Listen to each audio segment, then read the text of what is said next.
I'm gonna make my own acrylic medium, airbrush medium. This is a real-time experimentation.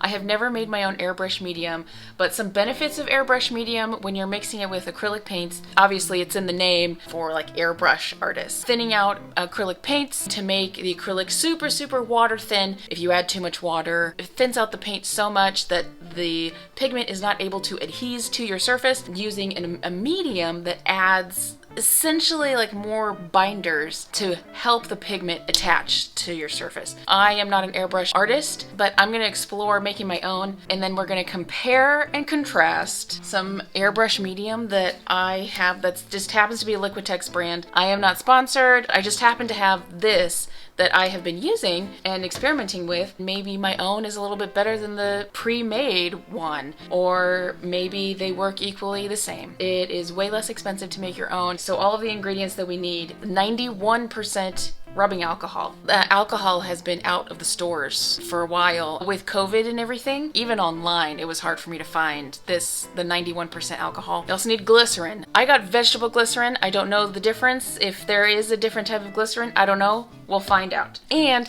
distilled water. Now, as far as price-wise, a gallon of distilled water, I think this was like 99 cents. This container of alcohol was around $1 or $2. The glycerin was the most expensive. I think it was like $4 to $6. This is more than enough to make several batches because each batch only takes like 15 drops of this. I'm using a glass measuring cup. Is the only thing that I have that it's in metric with milliliters. We're gonna have to eyeball it, but eyeballing is okay.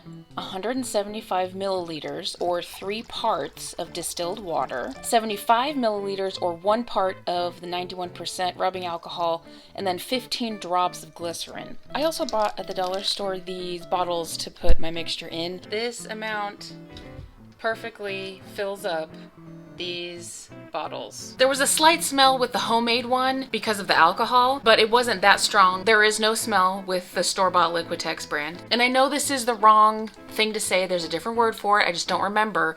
It has something to do with their chemical composition, that it's tinted white. Someone can correct me if they know the real term, but because it is white, tinted it just a little bit white. I could only really tell in the pink color, which is a permanent thing that I don't like. I like the intensity of my pigment to stay where it was when it came out of the tube. So that's why the homemade version I do like, because it is clear. They are actually pretty comparable. They paint very nicely. When I was mixing the thicker heavy body paint with the homemade airbrush medium, and I think this was the reaction to the alcohol, the paint with the alcohol, it was a little chunky at first, but you just have to like mix it just a little bit more to get it really smooth. You know, to me isn't really a con. General pros in using acrylic medium, other than avoiding adding too much water to your paint, you use way less paint. I ended up mixing a little bit too much than I needed because I just wasn't thinking that you really only need like a drop to cover a lot of surface. I'll probably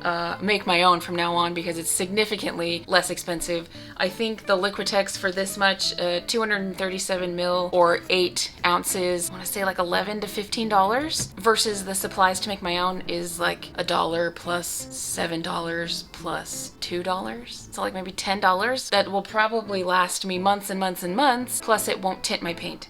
If there's an experiment that you'd like me to try, put it in the comments below. Thank you for watching, and I'll see you next time.